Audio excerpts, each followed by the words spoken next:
Welcome everyone, and thank you for coming out to this month's August Borough Board meeting. I'll call this meeting to order. The first order of business is the adoption of the September 18th, 2014 Borough Board agenda. You've all had an opportunity to receive one. So moved. Second. Second. All in favor? Aye. All opposed? Hearing none, the motion passes. The next order of business is the adoption of the August 21st, 2014 Borough Board minutes. So moved. So moved. Second. Second. All in favor? Aye. All opposed? Hearing none, the motion passes. Our first presentation is a presentation on the Bagged Fresh Food for Seniors program, and you'll be hearing from Shuna Warren, our Director of Policy and Special Projects. Hi, good morning, everyone. I'm actually going to preface my own presentation by saying that we're really excited. You might remember, and hopefully you all received copies of Gail's Arts Forward report, which we released several months ago. One of the key recommendations and action items that we had made is that we wanted to host several arts mixers, if you will, between cultural organizations and schools, so there are more opportunities for principals and administrators in schools to maybe kind of reconnect with cultural organizations, both large and small and medium sized, throughout Manhattan, but also meet new ones maybe that they hadn't had relationships with before, and to create these new relationships and really add to the particularly in-school arts programming offerings that they have. So we're pleased to announce that on Tuesday, September 30th at Museo de Barrio, we're going to be having our first mixer. We're also going to be doing one downtown in the southern portion of the district in the fall, rather in the spring as well. This will be from 4 to 6 o'clock. So I can repeat that again. It's on September 30th from 4 to 6 at Museo de Barrio, and it's going to be particularly focusing on Hispanic heritage and organizations, but we have groups from all over Manhattan who are going to be participating, as well as schools too. And I'm definitely happy to answer any questions about that. But onto the official presentation. So I have a series of different materials I'd like to pass out to everyone. So several years ago, while Gail was still a member of the City Council, and these are both distinct, one of the things that we started working on was, local food and fresh food, and how we could increase access to people who may not, naturally be able to, or there may be various barriers towards their getting it. And at the same time, we were working with the New York Academy of Medicine on age-friendly NYC. And after East Harlem, the Upper West Side was the second age-friendly district in the city. So when we were meeting with all the seniors, one of the things that kept coming up, and there were many, many issues that people wanted to talk about, whether it was transportation or jobs or whatnot, but one of the things that kept coming up was local and fresh food. And on the Upper West Side, I think by no measure could we say it's a food desert, where there are many different grocery stores and all different types of ways that people can actually access fresh and local food, including there are, I think, 3 green markets as well. But some of the concerns that people had were, for example, in price. Particularly, a lot of older adults, and it's kind of hard to really say older adults do this or that or whatnot, because there's such a wide range of people who identify or maybe don't self-identify as older adults or seniors. But many of them also happen to be on fixed incomes, and so they felt sometimes, even being able to get fresh and local food at the green market or otherwise was too expensive. Also, people felt when they go there, maybe it was too heavy, and so they also heard murmurings in their neighborhood that there was this thing called a CSA, but it seemed like the CSA is community supported agriculture. It's a movement, if you will, that's kind of grown throughout not only New York City, but the country as well, where generally the model is that maybe in February or so, or kind of before the growing season begins, a group of people, whether in a neighborhood, maybe a church or synagogue, in a school or whatnot, come together and essentially they buy a share of a farm. And so often they can be pretty expensive, and it may even involve writing like a $400, $500 check in February to receive shares. Maybe it's fruit or vegetables. It also could be eggs or honey or other products as well, but usually not until July. And it might be every week you get it, every other week, but that can be a lot of money, I think, for anyone. Months in advance, but particularly we were hearing from older adults that it just didn't seem feasible. And there were other issues as well, and people were concerned that maybe, again, some seniors may actually still have, children or other family members who are living with them. But other seniors were saying is that it would be too overwhelming to get a full share, from community supported agriculture, and that, maybe it's only them, and maybe they're going to the senior center for a lot of their meals, and maybe they're only preparing a small meal at home. And so they were also concerned with being overwhelmed and also having a lot of spoilage afterwards. So we met together with Borough NYC, which is the organization that many of you are familiar with. They run the green markets throughout the city. And we started talking about what's maybe a flexible model that we could implement on the Upper West Side. This is Stillingdale, which is the council member representing the Upper West Side, and see how we could, maybe work together with local senior centers and NORCs and other institutions and see if people were interested in doing that. And so I can say, in the way that people, kind of vote with their feet or with their money, it's really been a pleasure with how successful this program has become. Being reflective of, again, having to be cost conscious, what we decided on was $8 is how much each bag would cost. And I could say it was a little maybe arbitrary. It was like, can't be more than 10, but 8 feels like a good number. So we started with $8. We worked in partnership with Green Market Co., which is the wholesale program that runs by Grow NYC. So a lot of the farmers sell not only to the wholesale program, but also come to the various markets throughout the city. But some of them, it may just be too difficult, or they really would rather do kind of more bulk and wholesale sales. So they go, and also a lot of the restaurants in the city actually buy from the wholesale program as well. So being able to use wholesale, we're actually able to get, a lot more bang for the buck, so to speak. And then we started talking again with senior centers and the directors and seniors themselves about the things that they would like to see. And so generally the way the program runs is that we do it every other week. We start usually in July and we go all the way through October. We first started off on the Upper West Side, and I think we had 5 institutions.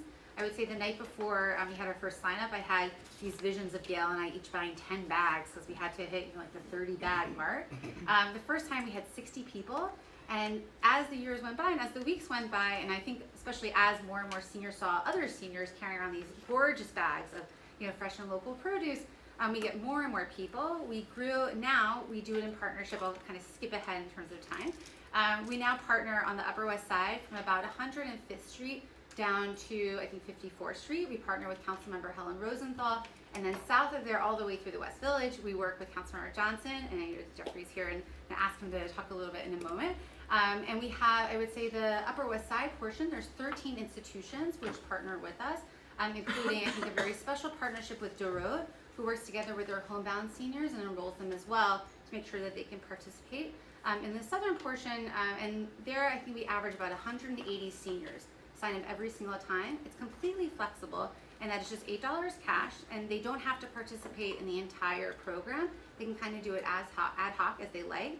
Some seniors also, it generally is about 6 to 8 different vegetables, and the items that I passed around are the produce guides that our offices work together to actually accompany every single bag, so that seniors know not only what items are in the bag, which farms that they come from, but also different ideas on storage, and also the different preparations as well. A lot of feedback we got from seniors is that I think there are some that have the ultimate Vitamix, and one woman told me she literally puts everything inside her Vitamix and she's good to go. And I think other people maybe are using a microwave or just looking for raw preparation. So we try to really think of all the different people who are using our program and different ways they can really maximize the usage out of it. And then the southern portion of the district, I think we have about 5 institutions, and I think we're particularly really proud of the partnership we have with Visions, which actually is our largest site. They do over 30 bags every single time. And what the program staff at their office do is once we give them the produce guide in advance, they actually run Braille copies of it, and also even larger print copies as well. So it's something that we're really proud of in lots of different ways. And we've had just such amazing feedback. And we average, I would say, about 100 seniors every single time that we do that program. So it's something that we really reinforces not only Gail's work with older adults, but also in trying to increase those partnerships between upstate and downstate, and all the ways I think that those are beneficial for New Yorkers, but also New York State as well. And I would say one kind of off of that, we're also now working to increase, to kind of expand the program with Corbin Hill Food Project, which is an organization that does a lot of similar things as Borough NYC, and they're just wonderful, actually, in northern Manhattan. And we're going to be launching kind of a pilot version of that for about 3 rounds starting in 2 weeks.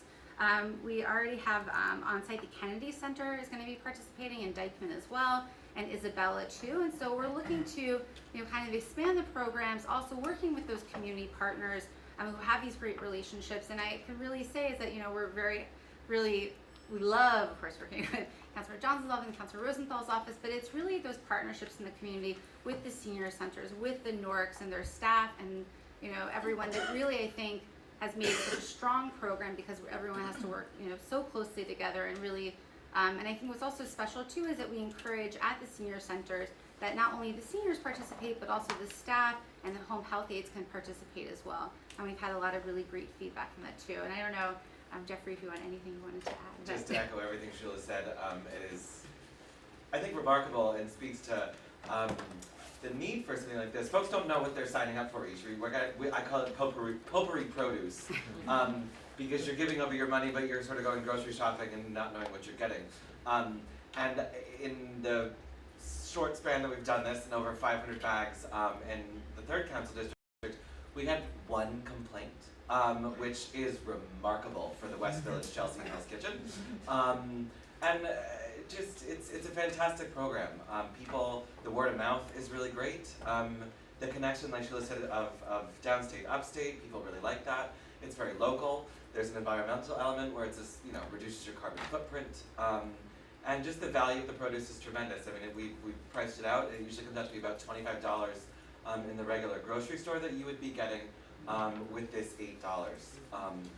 So, the key, our partners, like Sheila said, we have 5 of them, and our district office is also a sign-up space for folks who find out about it and just want a good bag of veggies and fruit. And it's really, I can't rave enough about it, so thank the Borough President and Sheila for bringing it down to the south, a little bit further south.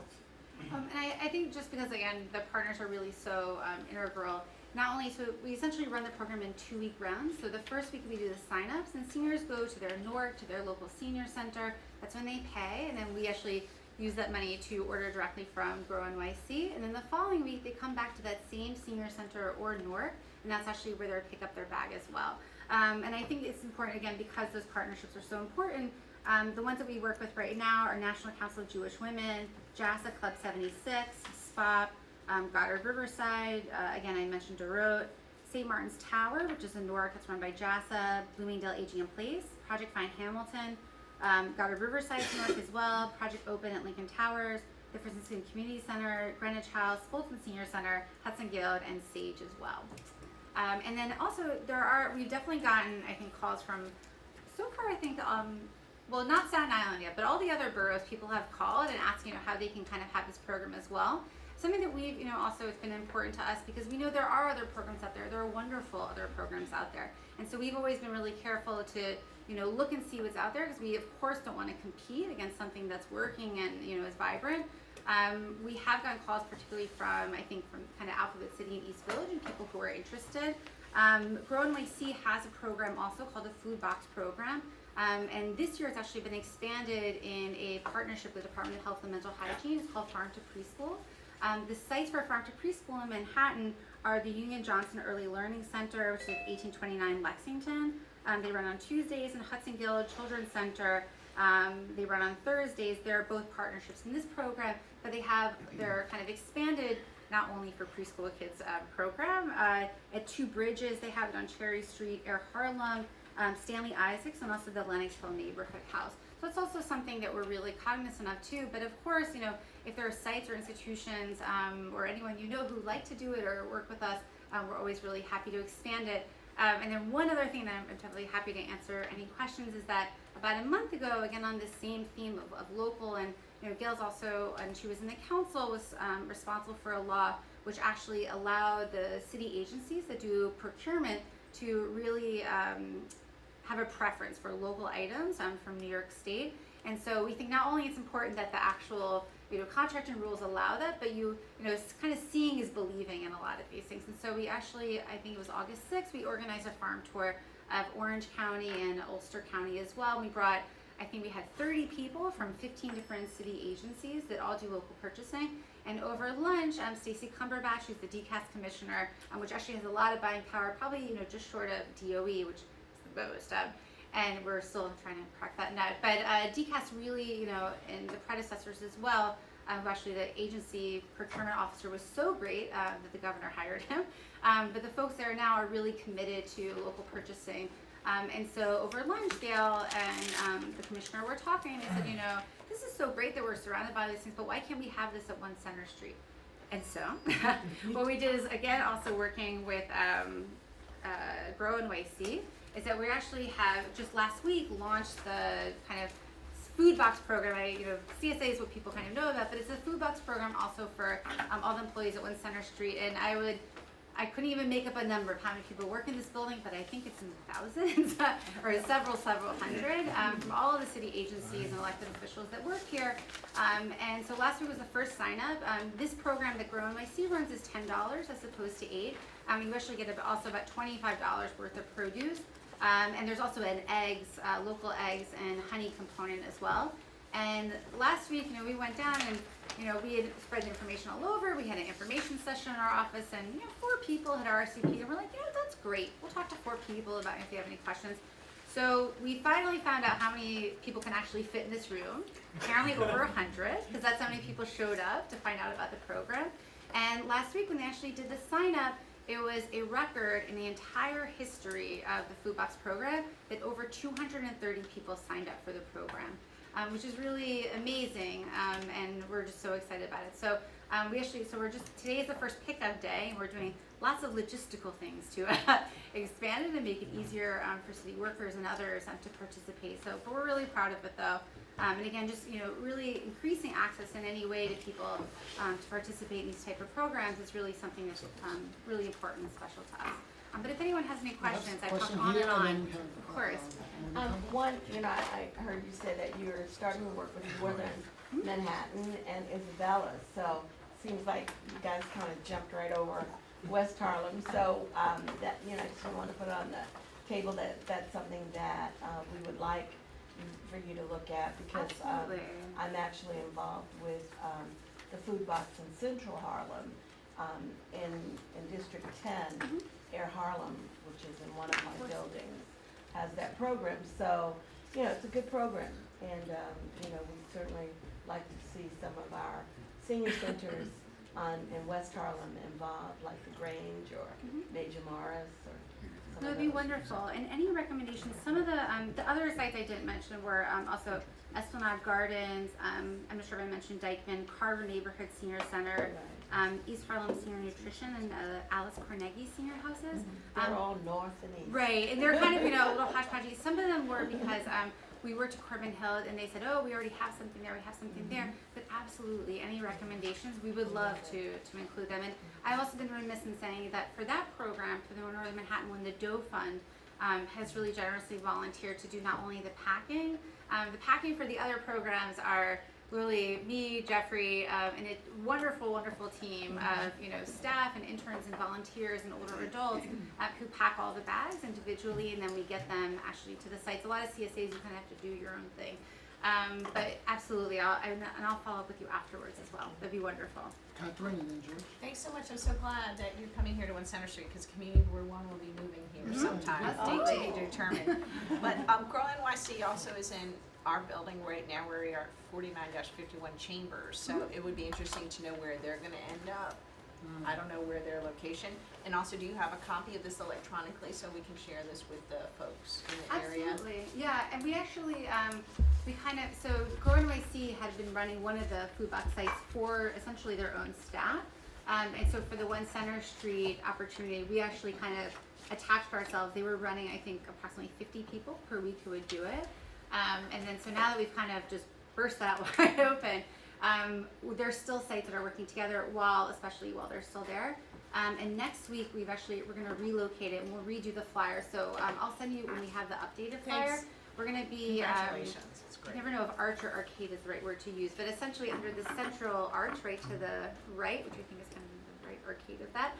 That's actually where we're going to be set up on Thursdays, and we're expanding hours too, because also a lot of folks, particularly who are non-management, it's very difficult for them, especially between the hours of 2 and 4 to get away from their desk, even for 15 minutes at a time. So we're expanding the program with that understanding from 2 to 6, so that also there are people who may not have that flexibility during their work hours to be able to go after work as well. And you may even know better as when Grow NYC is moving. I was in the elevator yesterday and they said, maybe they're not moving till May, but I But have they're no gonna be, I clue. think, going to work, but we're still going to, I mean, I think based off of this, you know, kind of initial response, there's really a commitment to be doing the program next year as well, and so, and we would probably have our own site here. And it runs through November 20th, I'm not sure. if We'll probably have the it's- information too, it's on our website. as Yep, well, it- with the mhm, lines of absolutely. George? Oh, yes, good morning, ladies and gentlemen. Thank you for that. It sounds like a wonderful program. I hear you mention Dykeman, I hear you mention Isabella, because that's our catchment area. We have over 9 senior centers there, and we also do have an active committee for the aging. So I was just curious, when all of this was started, has your office been in contact with our office and our committee to reach out to the 9 senior centers that are there? Because you know we have a high percentage of diabetes and obesity in our district, I think it would be great if the board could be involved and get the committee involved, because we work closely with the 9 senior centers. And we also work with local food programs to bring fresh fruit, as we call it, from the back of the store to the front of the store. Many of the bodegas, you go in and all of the fruit is in the back. It is not in the fruit, it's not in the front presented. So people don't know that they have fresh fruit. But we're also a district that we have a lot of fruit vendors spread abroad, which is not always the healthiest choice in our selection off the street. It'd be nice to get a reputable source where we could get these fresh fruits. And so our office would love to talk a little more about this initiative for our district. That would be wonderful. And I think especially having, you know, your help and expertise and relationships about identifying, you know, I would say one thing, you know, and I can't talk enough about how important the partnerships are. There is a certain amount of requirement, right, in that partnership, is that the senior centers have to do, you know, outreach within their staff and signing people up and doing the receiving. I mean, so far, again, we've had no problem that we couldn't overcome. I'm sure that the committee aging would love to do that. That would be wonderful, and I can definitely follow up with you Yeah, about that. That'd definitely. be We great. appreciate that. Thank you. Any other questions, comments? It's a great program, and a great price also, which makes it accessible to seniors. Some of the challenges with CSAs have been the cost and trying to supplement, because they get some vegetable they don't know what to do with, and Right. so, congratulations. Thank you. And we even actually have older adults who split bags with friends too, and that's totally fine. And then it's, you know, really, where you're talking about, you know, $4 each, but even I can tell you, you know, from trying to remember off the top of my head what yesterday's bag was, I think we ended up having everyone receive 2 ears of corn, a pound of those little adorable snackings, the sweet snacking peppers, a pound of plums also, which is about, those are like 12 each, a pound of tomatoes, which is about 5 or 6. Sometimes people even say like, oh, this is like, you know, too much almost, but and also we had lettuces, and there was dill, and several other items as well. So you really get a great, you know, bounty. And I think our biggest challenge kind of going into the autumn is that in New York State, at least, things just tend to get heavy, you know, between apples and squash, and they're all really beautiful. We try again to really be cognizant of, you know, who our participants are and who our members are, to make sure that it's not too overwhelming for them. You include recipes, right? Yep, and we always do recipes as well. And we, in addition to that, we also do surveys, usually about twice during this, over the course of the program.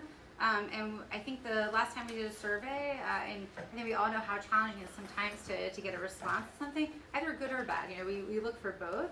And I think the response rate was 85%, which is kind of amazing, I think. And it was really overwhelmingly positive, but we also had a lot of really great feedback on ways that we kind of, you know, tinker with the program to make sure that it was, you know, as easy to access as possible. I'm sorry, I was a little late, you may have covered it. So are you gonna, George said you're gonna expand it? Right now we're working to expand it into northern Manhattan. And so we have a couple centers that have said that they want to participate, and we're going to have 3 delivery dates. Because we, again, usually run through the end of October, or rather throughout October. With Corbin Hill, they have a slightly longer season, so through November. I represent Village Soho. Mhm. People don't think they're seniors, but there are many. But any plans to come down there? Well, so I didn't check. We're at Greenwich House. Greenwich House. Yep. Wanting to go more. This was the first time we it's been in the 3rd district, and so we've been working with Greenwich House in this round, and hope to sort of continue to find more partners in the village and elsewhere. We're gonna put this, we'll do an email blast on this. I think a lot of people would like to see this. Thank you very much. Thank you. I think it's Thank you. a perfect transition to actually Oh, what Hallie's going to talk. Can I just add real quick? 2 things. One, if anybody wants to see what it's like to pack a bag and like the process, Next Wednesday, our office is going to be doing our weekly, our bi-weekly program, and that takes place at Fulton Center at 119 9th Avenue between 16th and 17th Streets. 9 a.m. Come join us. Don't wear nice clothes because you get dirty. It's fine. But it's like a good kind of It's dirty. a good dirty, So. exactly, absolutely. So, yes. And again, like you've noticed, it's $8 each time you want to sign up. So if you go away for a month, you don't have, or a week, you don't have to, sign up. And there's no commitment to the whole summer. So it's a really great program. Thank you. Next, we'll hear from Hallie Chu, our policy analyst on organics collection and composting program, and a lot of the work that this office has been doing on this issue during the summer as well. Thank you. So actually I'm gonna take over from where Shula left off with the Center Street Food Box Program. We are picking up today is the first day to pick up after our first week of sign up. And people who signed up last week actually will receive these bags if they don't bring their own bag. So we're encouraging people to bring their own. And the reason is this week is Bring Your Own Bag Week. And what the aim of the Bring Your Own Bag Week coalition is to reduce the use of primarily plastic bag, but just waste reduction. New Yorkers on average uses 12 plastic bags or 12 paper and plastic bags per week, sometimes without us even thinking about it. So when the Center Street staff goes to pick up their produce today, since it's the first week, we're thinking maybe not a lot of people know to bring their own tote bag to pick up the groceries. And as an alternative, Grow NYC will give everyone 2 double bags of the paper grocery bags that you have at the stores. So it adds up. So we actually were able to partner with Citizens Committee. They're giving us 200 of these bags. So out of the 230 people who signed up, hopefully we'll have everybody covered so that Grow NYC won't need to use any paper bags. These are amazing bags, and the goal is once they get these back, hopefully in future weeks as they continue to sign up with the CSA, they'll keep bringing these bags so that not just saving 400 bags this week, but in the future there's a reduction of use. So that's what this is. And as Aldrin mentioned, we are doing a lot of really exciting things around organics waste. And main thing is in this past Monday, actually, I will pass around flyer for us. We had a day of action in our office. And so 2 years ago, Gail, when she was a council member, she worked with parents in 8 public schools at District 3 to get this program started. They call it school composting, but what it is just collecting the food waste that the kids, when they don't finish their food in the cafeteria, within the kitchen, instead of throwing those away, they're sorting all of those foods separately so that the Department of Sanitation can pick them up and transport them into site to be composted. The program was very successful. So much so that the Department of Sanitation and DOE picked up on the motto and replicated it. And as of in 2 weeks, by the time October 6th starts, all of the DOE schools in Manhattan is going to be part of this, what they call organics collection program. And it's great because, as you can see from the material, it actually doesn't add to the waste. Like, the waste is 100% anyway, but because 40% of what schools tend to generate in terms of garbage is organics, just separating them already is a great way to divert all of those tons of pounds of food from going to the landfill. So on Monday, Gail held a day of action, and we were able to flyer with these beautiful flyers in about 30 schools, elementary schools throughout Manhattan. So there were people flyering really in all neighborhoods, and the response was hugely positive. Some of the schools actually invited us back. They wanted us to go and make presentations. The school I went to, the school staff actually came in, requested extra flyers so that they can post it inside the school so that the kids will know how to separate them. So that really matches with our goal and sanitation's goal, really just to raise awareness, and through that, the students will learn a habit of separating food that can bring into their homes as they learn about recycling and all of the related best practices. On a related note, this program won't be able to be successful without school staff and a lot of the cafeteria workers and custodians also getting involved.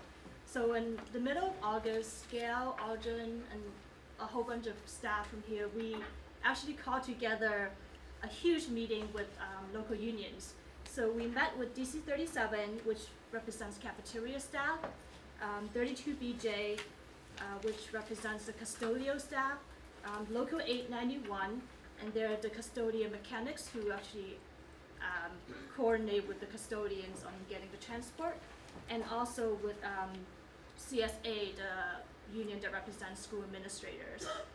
We brought all of them together along with sanitation and DOE, just to get them to know more about this program. And the meeting was really positive. Everyone was very engaged, very interested. They asked great questions like how to bring in training for our union members so that everyone can participate and get to know how to do this correctly.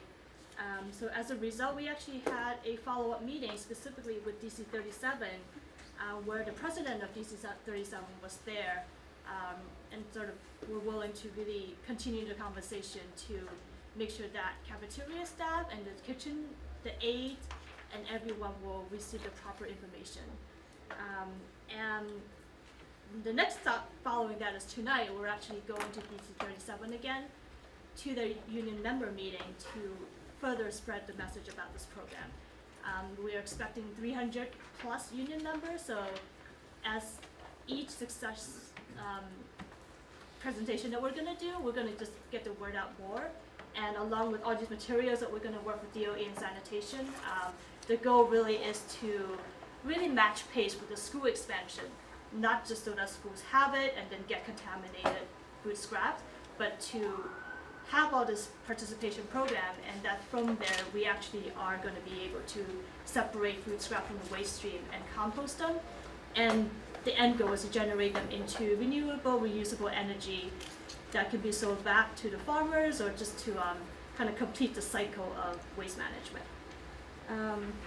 And then I have one quick question. Where is all this food waste going? Where is the facility that's doing the composting?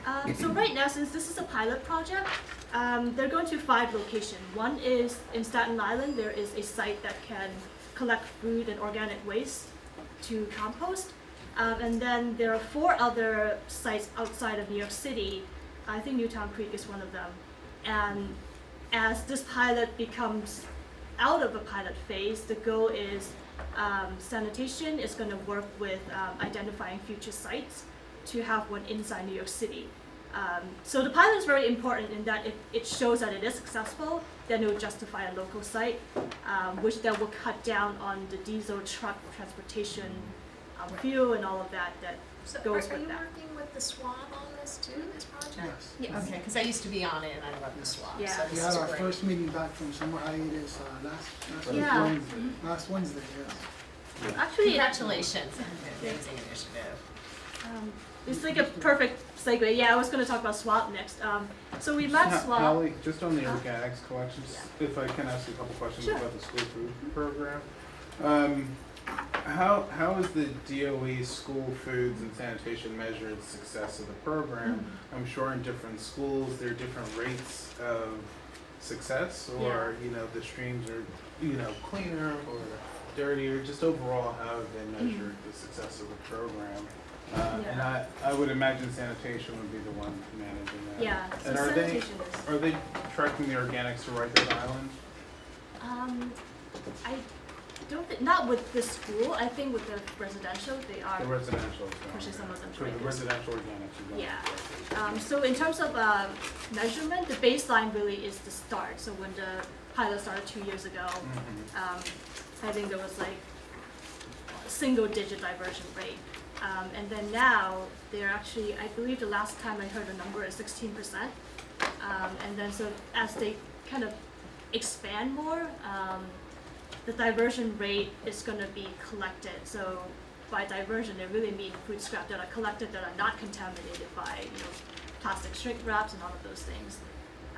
Actually, sanitation is expected to have a report out on the schools that are participating, which schools are more successful, And the successful schools, we're gonna like use them as a best practice and hope to spread that education to the not so successful schools. Sure.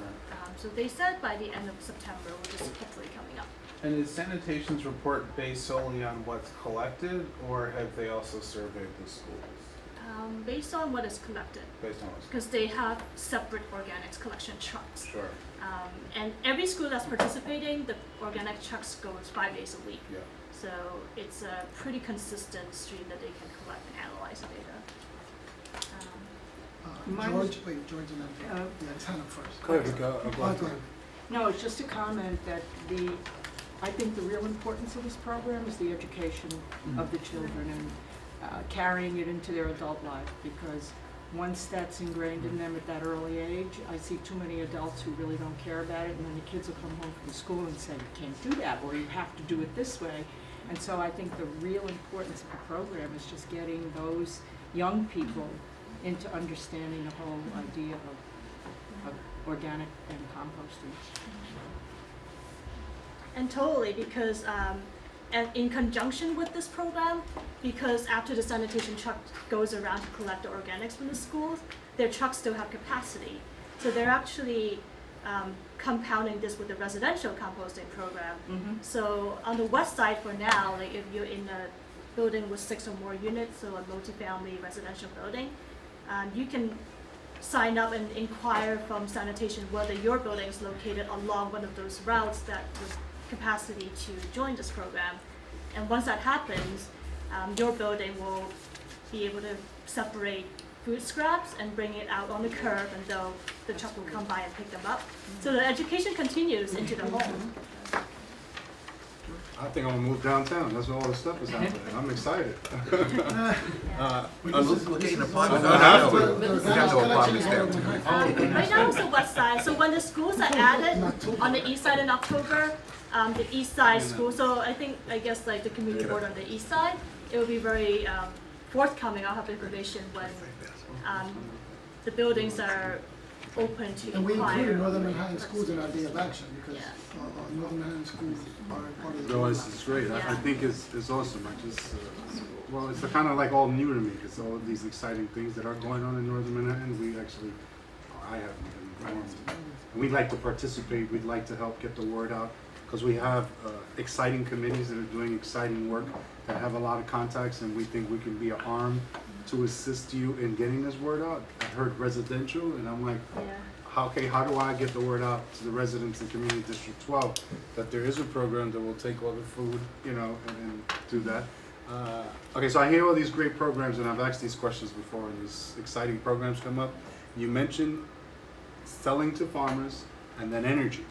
So I know it's a pilot program, so maybe projection, thinking long term, if it comes down to selling this what do you call it, I'm saying fertilizer, but probably not correct, or the compost material, to farmers, where does that money go? That's one question. Or where will it go? Will it go to the general fund, like we've been told before, or something is going to be done with that money for a purpose? And secondly, you mentioned education, and then I hear energy. So it's not just about recycling these organic foods, but it's good to teach our young scientists for the future what type of energy can be made out of organic foods. So that's a component. There's actually a program that I wasn't gonna go delve into, but I know Brendan Sexton, who's on the SWAB, is familiar with Joanna Underwood and her energy vision, and you can actually take this compost material and turn it into gas in a very short term, and it would be incredible. And she has a pilot program that she would love to get started, but you would need to talk to her, and it's working out in California. And so, and it's not that expensive to do it. And imagine like running the garbage trucks on this this naturally produced fuel. Yeah, super. We're excited about that. So I'd love, if you need to meet these people, I'd love to. So, Anaerobic digestion. and then there's also the note that with the compost program, Northern Manhattan has over 600 acres of parkland. So I noticed it says for the compost for trees and gardens. We may not have all the gardens, but we sure have a whole lot of trees up in Northern Manhattan that could use appropriate nutrient to grow nice and healthy. So keep us in mind with that. And again, Community Board 12 is a partner, wants to be involved, and I hear there's a lot of exciting things going on in our district that we want to be part of. So if you can let us know, or let us know, do I got to reach out to our council member's office or to our local elects to kind of rally the troops to the table so they can be part of the discussion as well? We'd appreciate that. No, these are great information. Yeah, so as I receive more information, I can pass them out to all of the boards. So the final thing is, speaking of swap, so our office, we've been working with Brendan and also just with NYU to, so there's the solid waste management in terms of the organics, but then we can turn the solid into liquid. So that's one thing that we've been exploring is the in-sink food waste disposers. And that's really, I don't know, some people might have it in their residential building. In their kitchen sink, they install this little contraption where you can just turn on the switch and the food waste can be grinded up into pretty much sludge that can go through the yeah. So that's one other way in conjunction with collecting and separating organics through the solid, the chalk-based option, to further divert food from the landfill waste stream. So we actually engaged a team of NYU Capstone students. Hopefully we'll find out soon which students we're gonna get. We presented along with Brendan, and Alden was there on September 8th, so 2 Mondays ago, just to ask, to have a team of students to really make this their long-term project, analyze, compare the cost, and what is it costing the city right now to truck all these waste that could be processed in other ways into landfills out of state, not just the $300 million transport cost, but the environmental cost that comes with it, and all the other factors that really can be quantified if you really look into it. And with the financial comparative costs that the students will do for us, we're also going to look into environmental comparison, greenhouse gas, how much that's going to be reduced, and also whether it's feasible in a practical level implementation. Right now, the NYCHA developments, recycling and all these composting effort has been really slow. And people have tried, but somehow it's just not reaching those developments.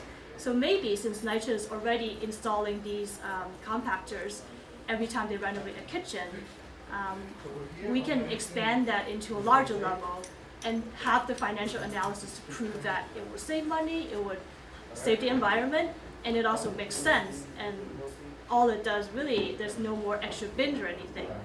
But the DEP did an analysis, everything is okay. We can work with DEP and sanitation, all the agencies to make it work.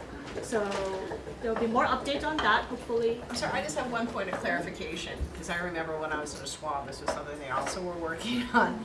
And I'm concerned about the trace contamination. So if you're collecting the composting at the other end and you have people flushing down medication down the toilets, you have chlorine, you have soap detergent, you have everything else commingled with this organic waste that's being shredded at the same time, we need to make sure that maybe the rest of the waste stream of what's going down into the system also needs to be cleaned out. Yeah, that's a Because good idea. otherwise we're going to be contaminating our food supply Yeah. down the road. And that's something that our office is in conversation with DEP. So in terms of the more technical aspect of that, and maybe eventually the education into households, we're gonna look into that. Thanks. Thanks. Any other questions? Yeah. I mean, this is an enormously important progress being made around organics sorting and garbage collection in the schools. And there's so many different, probably thousands of different decision nodes and decision points to get it right. So we can say that organics collection has been rolled out to all public schools in Manhattan, but what does that really mean? And the borough president's office is very interested in making sure that within the different decision nodes and among the different players, that the conversations are had and the different groups are convened to discuss that, just not to assume. So for example, and there's some things that can be done early on to deal with the contamination issue. And the contamination issue is so very important because we're trying to avoid it from ultimately winding up in landfills. So if you go through all this effort of having separate routes for organics collection, and then it gets to the processing center and the contamination levels are higher than acceptable, then it still winds up being put on another truck and it's sent to a landfill. So all the energy and all the activity was for naught because it winds up going back to landfill. The contamination levels are above a certain degree. Certain things that we can do to assist with that. So compostable trays. I know DOE is working to try to find contractors or have a type of. We should push on that, compostable trays, compostable sporks, so that the current spoon fork is not, that's plastic, can easily be thrown away with the organics, and that increases the contamination levels. In terms of working with the unions for buy-in is very important, because for many people who've worked in the kitchen or in the cafeteria for 15, 20 years, they may have just been familiar with the blue bin and then the garbage bin. But now you're adding two different bins. So the question is, who's responsible for the sorting? Is it the children? Is it the cafeteria staff? Is it the janitors? There's this quirky thing in the rules in terms of whoever purchases it cleans it. So who's going to clean the organics? Kind of, if sanitation purchases it, then a union member from school can't clean it. So then, is it a pass through? Little technicalities like that in terms of getting the program right, and then the educational component. Cafeteria culture and others are working with a lot of social media and video production, messaging with young people to be able to involve them in the messaging. We know that organics collection, research shows at the elementary level, it's less contamination than for high school students. The high school organics waste has higher levels of contamination.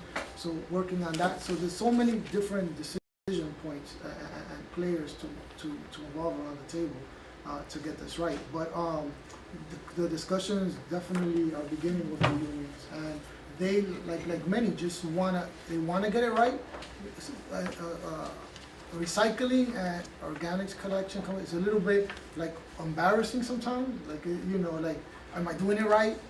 And then for children who are very perceptive, they're like, I'm doing it in school, but I don't do this at home. So just being prepared to make this a conscious awareness raising endeavor, so that it has the educational component and the behavioral change from school to home, and that both workers, teachers, students, sustainability coordinators are all on the same page, getting the same message, getting the same training.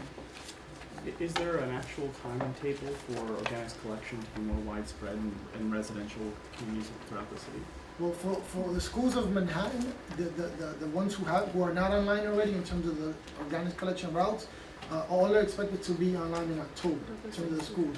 So since the route is already there for the organics collection in the schools, there'll be an opportunity for residential buildings of 6 units or more to be able to sign up as well, since the routes are there.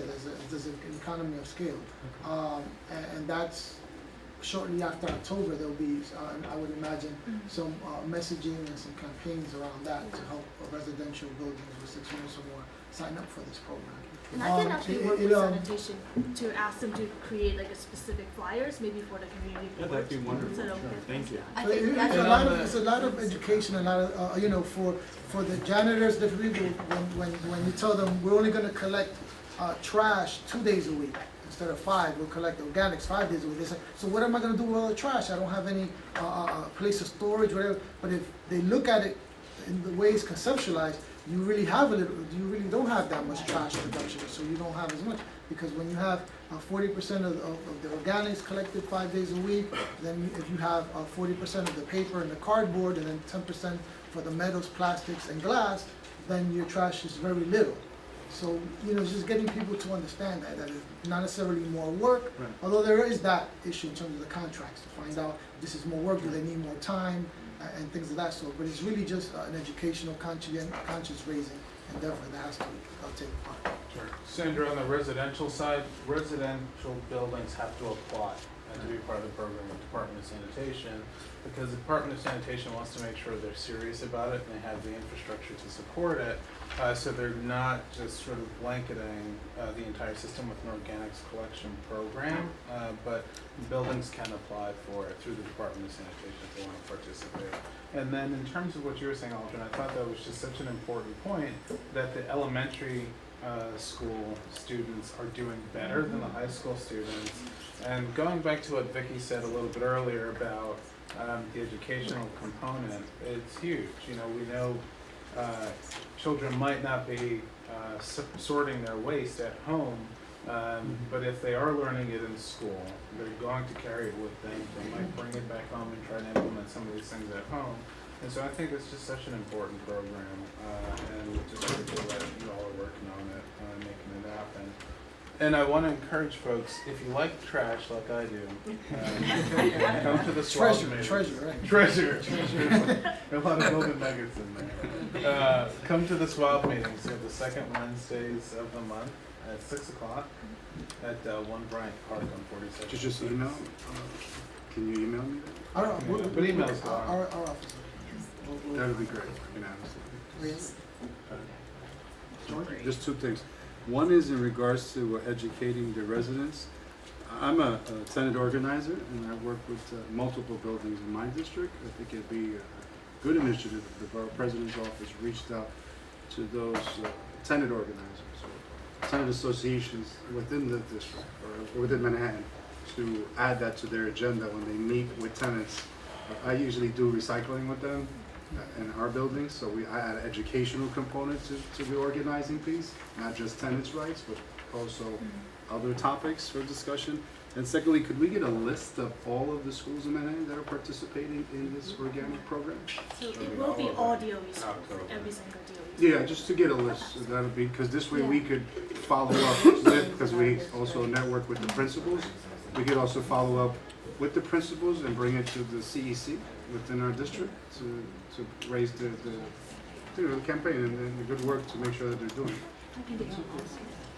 Any other? Actually, just to add to your point about reaching out, we are also, so there's definitely tenant association leaders. Agreed. We will also be reaching out to 32EJ, which does the supers, the Very building good. workers. So that's another, kind of just to reach everybody so Very good. that people are Wonderful. participating. Very good. Any other questions? Sorry, just one more thing. Have you guys been talking with sanitation about NYCHA and the challenges with waste sorting in NYCHA? I mean, there's the infrastructure really isn't there, and so there has to be some creativity in how we get such a large housing stock to be involved in, a waste sorting program. So I don't know if you guys have had any conversations. We are having conversation. It is very difficult. I think that we're at the stage where we're finding out all the obstacles and all the issues. So hopefully once we have that, we're actually in contact with, there's a residential green committee as part of NYCHA's economic development unit.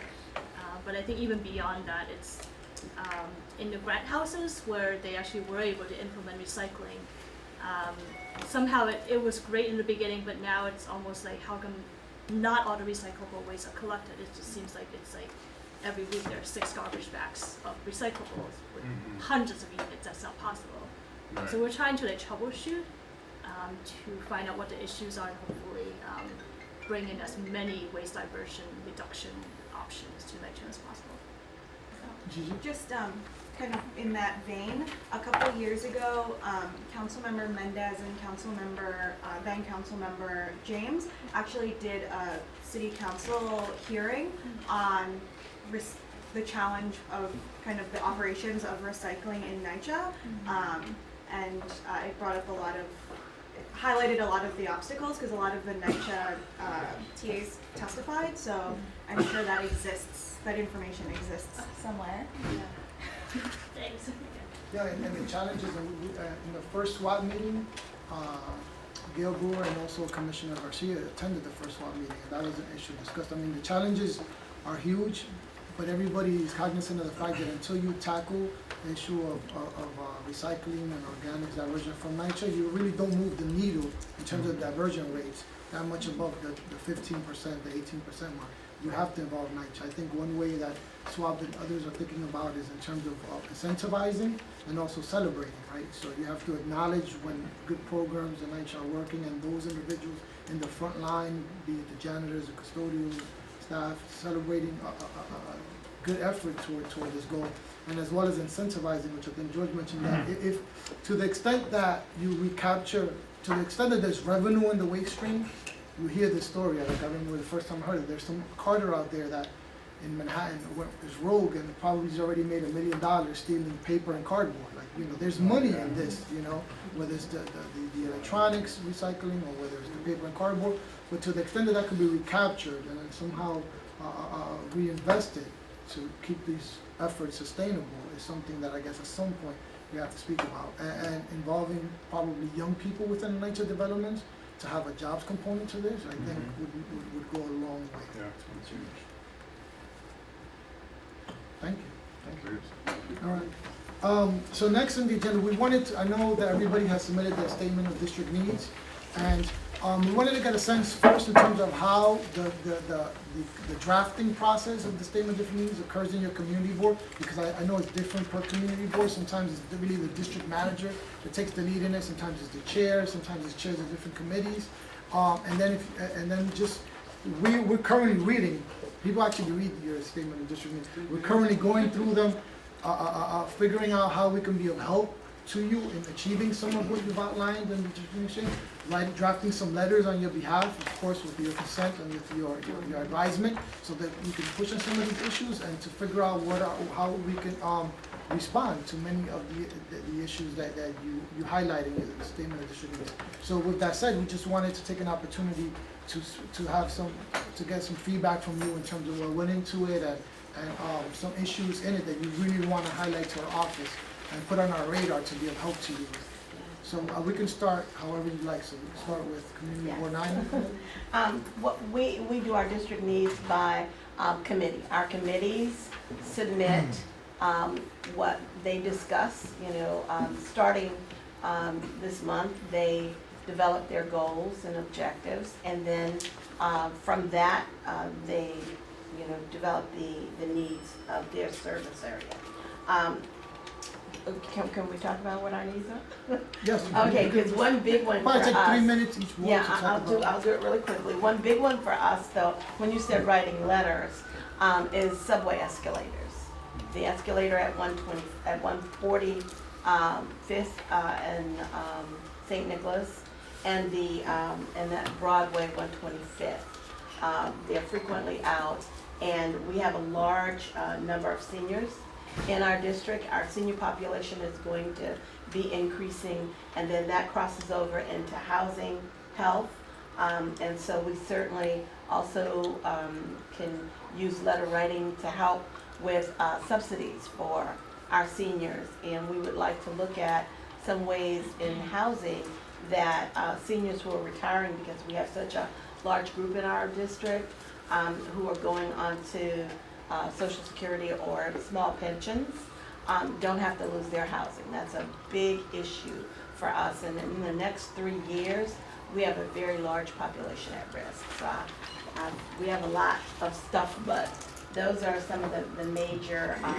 issues for us, and of course unemployment and retention of our small businesses. And all of those I get those reports from all of the chairs, which then allows me, I don't know all the dollar figures, but it allows me to have a general idea of what the needs are in our district, so that when I'm speaking to you guys, we can hopefully get some assistance. And safety in our parks, stairs. St. Nicholas Park is a big one. We got our Claremont and Teeman Place stairs done last year. So, but right now we need our St. Nicholas Park and Morningside. Stairs are very dangerous.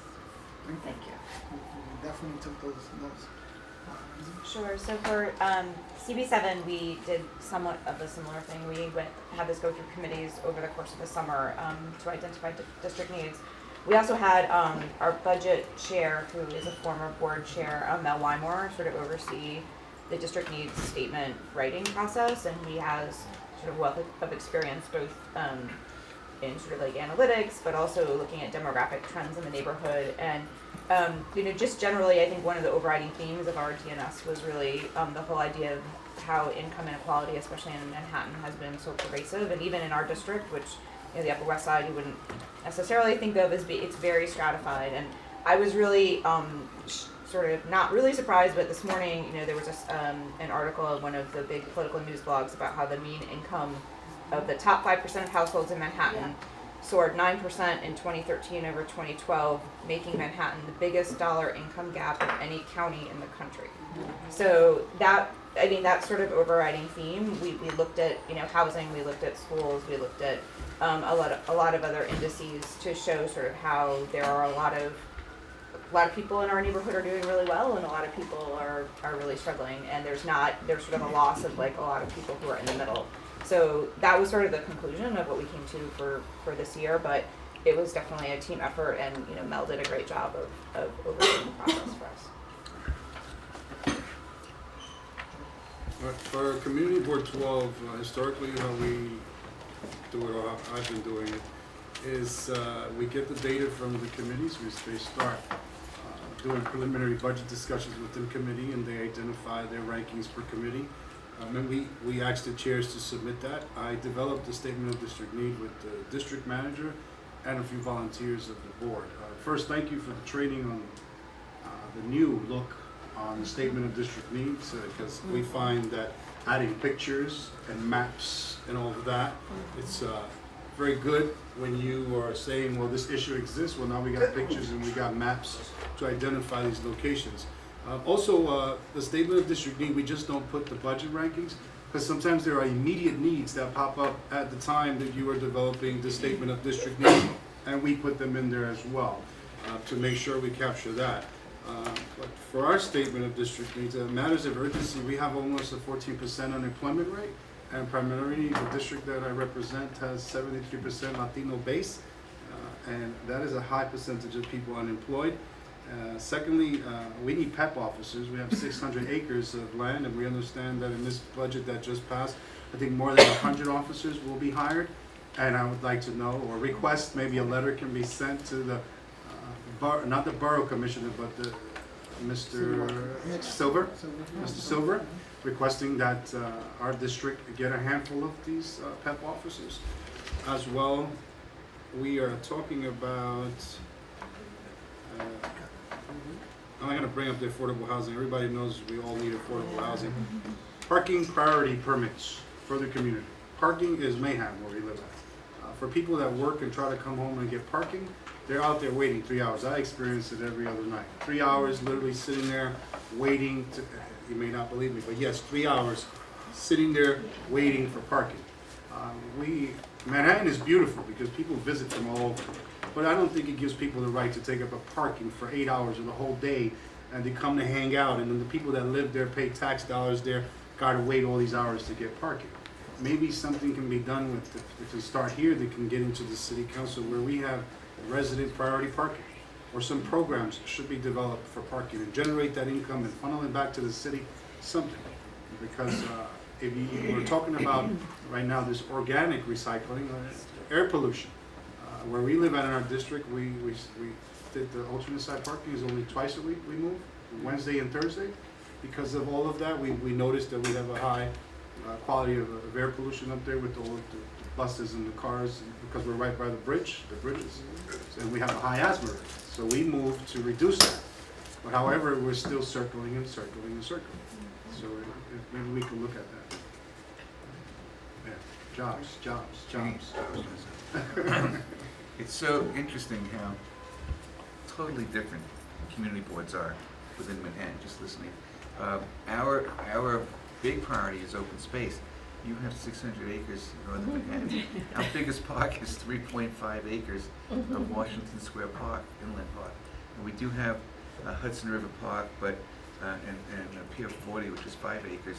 But it's a ribbon on the edge. We are open space starved in my district, which is the Village, West Village, Central Village, through all of Soho and a bunch of good chunk of Chinatown. And I know you've all been down, and you know there's no parks there, so no open space. And we keep getting more and more construction and projects. Everybody wants to build in the village. And so that's a real priority for us. Affordable housing. Imagine an artist can't live in Greenwich Village anymore. teachers can't live in Greenwich Village anymore, or Soho. Cops, firemen, middle management, nobody can live in my district any longer unless your income, I think our median income is $104,000, our median income. And so affordable housing is a major priority for us. To get back to some kind of realistic environment where it's not just Euro money coming in and buying a Greenwich Village, but we have a real community and we need affordable housing. And going along with that, schools. We have a new middle school that's going to be opening for 800, and I want to thank your office for your help on that. Councilman Johnson's been very proactive on a lot of our issues, actually. And we have a big middle school, the only middle school in the village is opening soon. And it's going to be filled the day it opens. We have another school, elementary school, that's going to be opening in Hudson Square. It's going to be filled the day it opens. So, so these are our issues, and of course quality of life. Because if you went and saw some of the data that your office presented, some boards here have 250,000, 300,000 people in their districts. We have 92,000 people in CB2. Oh yeah, I forgot. And 3.5 million tourists. And so, and when I say tourists, I mean people who don't live here. So come down to dinner, tourists. So our quality of life is a real priority. And the way we do it, we take the prior year's district needs, because they don't change that much from year to year. We evaluate that. We drop some stuff off. We bump things up to a higher priority. But our district needs don't radically change. We don't start it from from ground zero every time we start. So we take the prior years, we look at it, and we build, subtract, and add on to that, and it's a place for an ongoing, continuing, and an efficient way of doing it. Thank you. Anyone else? Yeah, Sandra? so the process is that we do ask the committees to review the previous statement of district need for that committee, go through it to make sure it's still germane, updated with some new issues that come up throughout the year, and then we have a budget and governmental affairs committee that helps pull it all together and prioritize it a little bit better. And then the final statement is really drafted primarily by the chair of that committee and the chair of the board in our board. We have Sorry, also the chair of which committee? the chair of the budget and governmental affairs committee. Who's the current person who's responsible for helping pull that all together. So the issues that we face, I think, are well known. There's affordable housing. We also have a lot of luxury condominiums going up in the area that we're concerned do not provide adequate affordable housing for people that are needed in the neighborhood besides artists, and also infrastructure for the additional condominiums that are going in. Everything from schools to public safety. I think there's a big concern about the lack of expansion of infrastructure. There's some water main work and some gas work, expansion work, but other than that, we haven't really seen any sort of forward-looking for the district. We're also very concerned about some of the land use items that we have before us, the East Midtown zoning, of course, being probably the biggest elephant in the room. But there's also the East 25th Street sanitation garage and its lack of proper planning. Actually, I was going to mention that as part of my report, so I won't go into it too much. And there's also a big concern about resiliency along the waterfront and how we can better prepare since we were so heavily hit in Stuyvesant, Peter Cooper Village, Waterside, and all the major hospitals along the east side I just have to mention, because David touched on it, and that is the differences between boards. I mean, we are a business board. We probably have the smallest residential population of any board in Manhattan. And I constantly marvel at how you guys handle some of the situations that we never have to deal with, thank God. We have our own. And basically what we do is we have, it's similar to what Sandro said, although it's just the chairs of the committees working with the head of our budget working group that puts it all together and then submits it to me and to our district manager. And because of the nature of Community Board 5, our it seems as if our issues are very specific. So when we say, and I think right now the most important thing that we're looking at is transportation and all the infrastructure problems that we have. So we look specifically at things like the connection between Penn Station and Grand Central. How are we going to deal with that? We would like to see a one-trip stop to the airport. We want to see, even though it's not in our board, it's affecting us now because of the whole Grand Central thing, fixing the 4, 5, and 6, because that's really horrendous. We'd like a new Penn Station, and we'd like to see something happen with the new, a new or an extension to Port Authority, because all of they're filled to capacity. You can't even walk up the street at 5 o'clock if you are walking on 34th Street or up 7th Avenue in front of Penn Station. It's like swimming upstream for salmon. You literally almost get swallowed up and taken with this group that's moving. So basically, we definitely need relief from the intercity buses. We want a comprehensive approach to intercity bus transit, and I know that affects a lot of other boards as well, especially downtown. We are looking at we just got our first school ever in Community Board 5, PS 340, which is the old Foundling Hospital, and we need more coordination between DCP and SCA on planning for CB5 because our residential population is definitely growing. We do not have a rapid transit route on 23rd Street. It's the only major cross street of the island in Board 5 that does not have that, so that's in our request as well.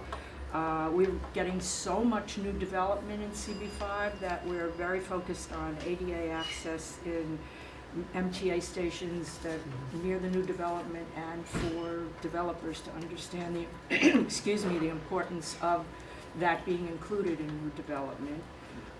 We'd like to see enforcement of the select bus service on 34th Street, and as well as, this is my personal little pet peeve, bicycle. I mean, I'm all for bicycles, but when I see somebody on the street, on the sidewalk rather, with a bicycle, I really want to go over and just pull them off the bicycle, because I've heard too many horror stories of non-enforcement of bicycle. I was hit crossing Broadway, looking in the direction of traffic going downtown, and somebody came uptown, went through a red light and hit me.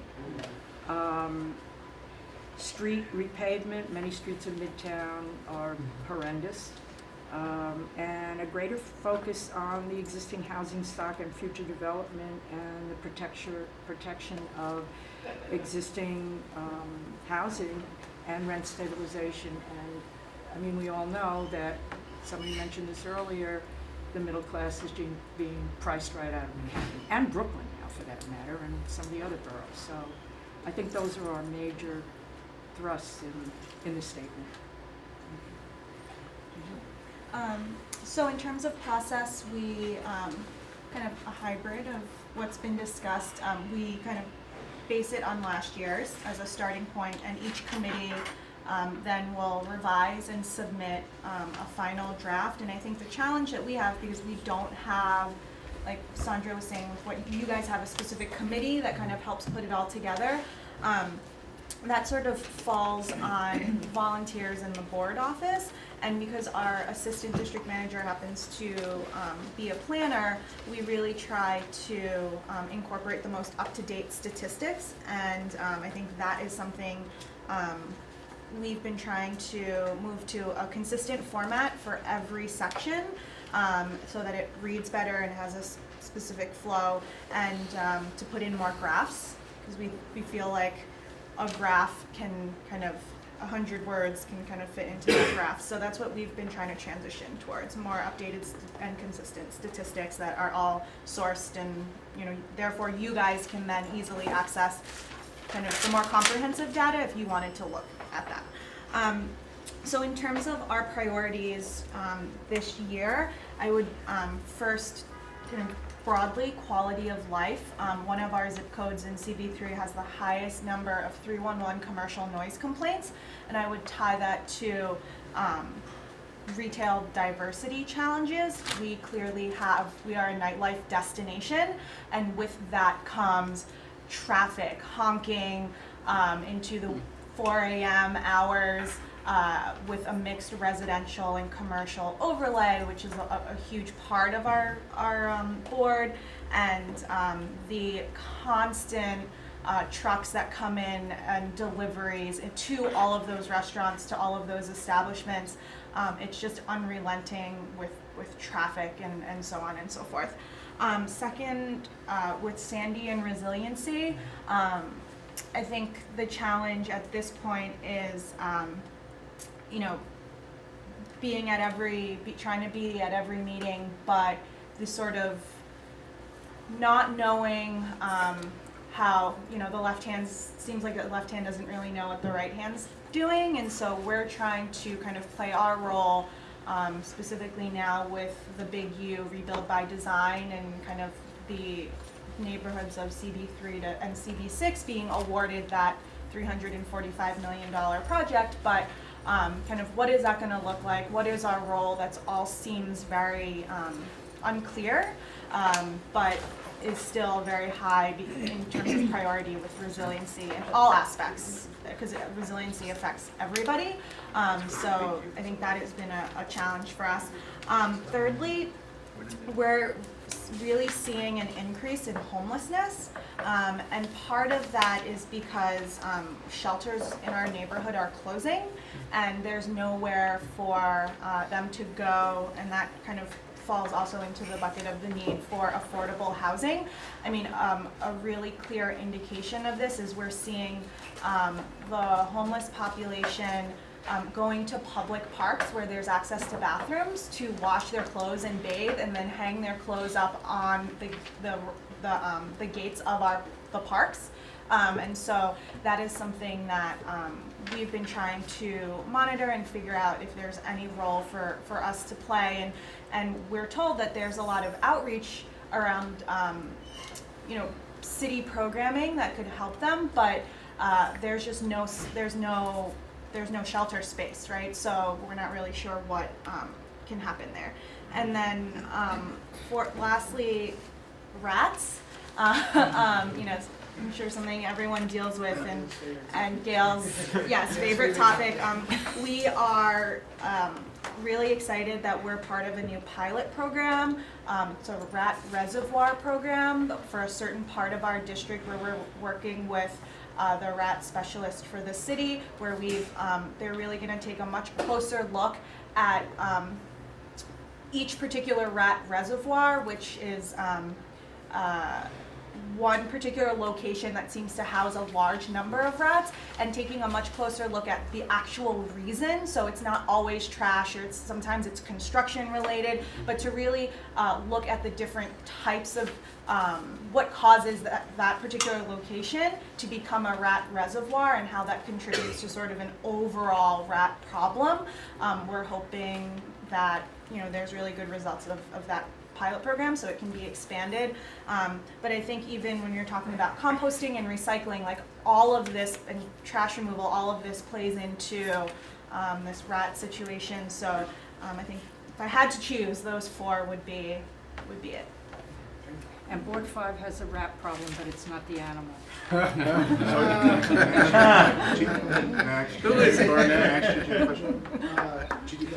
Who are you working with rat specialists? Because Northern Manhattan was identified as the #1 place for rodent infestation in the news throughout.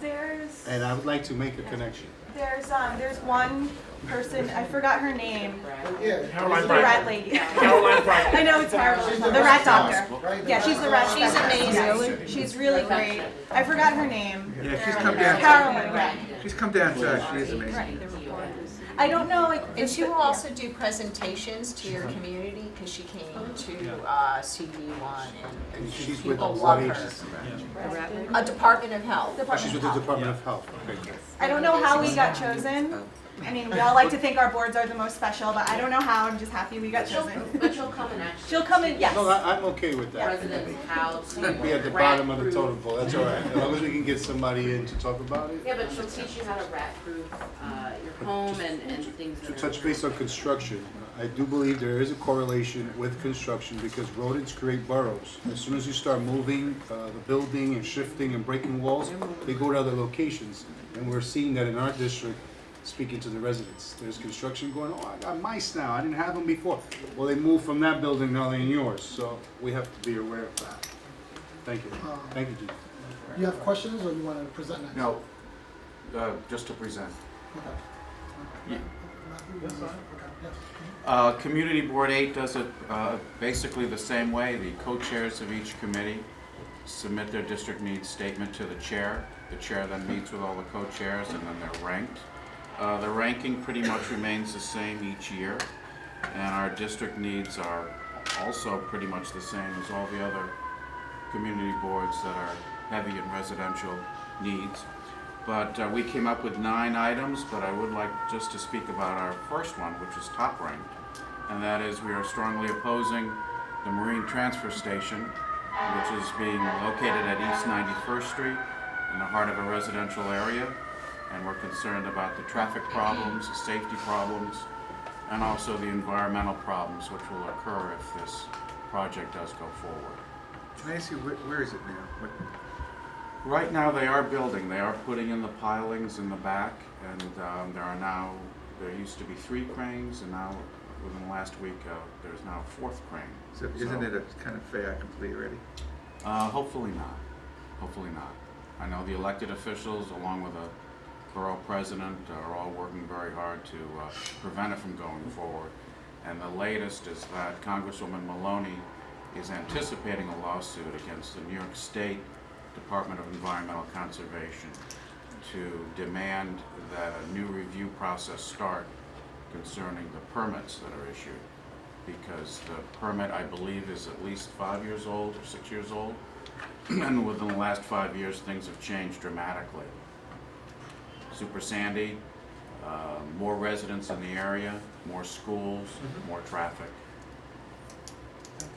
I know Community Board 8 covers Roosevelt Island. And That's I know right. you included several points regarding the Cornell Tech construction and quality of life issues, as well as a request for the repaving of Main Street in Roosevelt Island, as well as the exploration of ferry service to Roosevelt Island. So it's ferry service. You do read those. Yeah, he's reading them. Yeah, we, Very impressed. we try. Next up, Matthew. Sure, so like others, we use our committees as a place to identify what the needs are by committee, and that's how we organize them in our statement of district needs. We don't rank the needs because there are a lot of really critical things that are extremely important that need attention, but we focus a lot on data. I mean, we have the committees identify what those needs are generally, but then, you know, the chair of the board and the district manager, we write the narrative. You know, our statement of district needs is, 25 or 30 pages. And, there are some major issues that we're dealing with. I mean, the average household income in East Harlem is $33,000 a year. Of the working age people in our community, over half are not in the workforce or unemployed. We have a major issue with housing where, by the year 2040, a third of the housing stock is going to become deregulated from expiring contracts on affordable housing. And so we're talking over 12,000 units of housing that are going to become deregulated. And when you have over half of your working age population not working, that becomes an even greater concern. So there are a lot of issues that we've dealt with. One of the things we had been sort of updating every year over the years, but a few years ago, I sort of scrapped the old statement of district needs and we redid it. Started from the beginning, and all the committees worked on it, and we engaged a lot of community stakeholders in the conversation, just to identify, the approach that I took was certainly the community board works on this, but everyone is engaged, and so we actually bring a lot of local organizations into the process of developing our statement of district needs. And then a couple years ago, we had a large hearing actually on the statement of district needs. Probably 100 people showed up to provide additional comments on our statement of district needs, but really tried to use it as a way to engage the community in advocating for the things that are important. And then when we look at budget priorities, we really look at our statement of district needs in line with how these things have budget implications. And so, incorporating a lot of the data, and we have a number of charts with information, but aligning those things to make sure that they make sense and so that we can present them to the city agencies. But once we submit our statement of district needs, I charge each committee with the task of figuring out how to implement those things. And so, it's really about, the push is anything that we create, it's got to be a living document, and we have to work on it year-round, because I don't want to, once a year, talk about district needs, or once a year talk about budget priorities. I want to know what's happening on a month-by-month basis, week-by-week basis, and what progress we're making on these things, because we have to fight for it. We don't have the luxury of waiting around for things to happen when people are struggling in the community. So it's a year-long process that we're engaged in. Anyone else wanted to share that community board? I think you had your hand up first. Oh, Yes. okay. I'm not Henrietta Lyle. I'm Keith Taylor, first vice chair. And we are currently in the process of developing our district needs statement. We are trying to encourage as much public input as possible, whether by inviting them to the various committees, meetings that are taking place this month for public input, or online. We're using our website, Twitter, Facebook to try and encourage public comment and participation in this process. Since we will have our more formal development of the district needs statement at the general board meeting in October, I can just go through a few things, but I don't want to definitively say that I have everything listed because it's still in development, obviously. Affordable housing has been mentioned quite a bit. Preservation of housing in Community Board 10, which is one of the poorest districts in the city, if not the poorest one. Not only the preservation of current affordable housing, but also future development of affordable housing. It's one of the major issues that the board and the district is dealing with. Public safety, we've got issues with youth violence that are considerable, and improving police-community relations is also something that is very important for us. For economic development, we've got a large unemployment problem. It's systemic. So what we're trying to focus on is more training programs, increased wages, living wages, it's called. And for the commercial establishments that are currently existing, being able to develop a way for them to continue to stay there as the commercial rents rise, with the increased attention that Community Board 10 is getting. Coordinated development of tourism, since we are having a lot of tourists coming to the community, having a more coordinated way of being able to take advantage of this attention is one of the things that we're also looking at. And also, Harlem is a technology hub. There's certain developments that are taking place. The Wi-Fi, free Wi-Fi that's being developed. The high-speed internet access, which is currently being routed up to that area. For health, there are a myriad of healthcare issues that need to be addressed. And I won't get into all the specifics of that, but that is something that the board and the health committee is looking at. Transportation, improved pedestrian safety. We've had issues with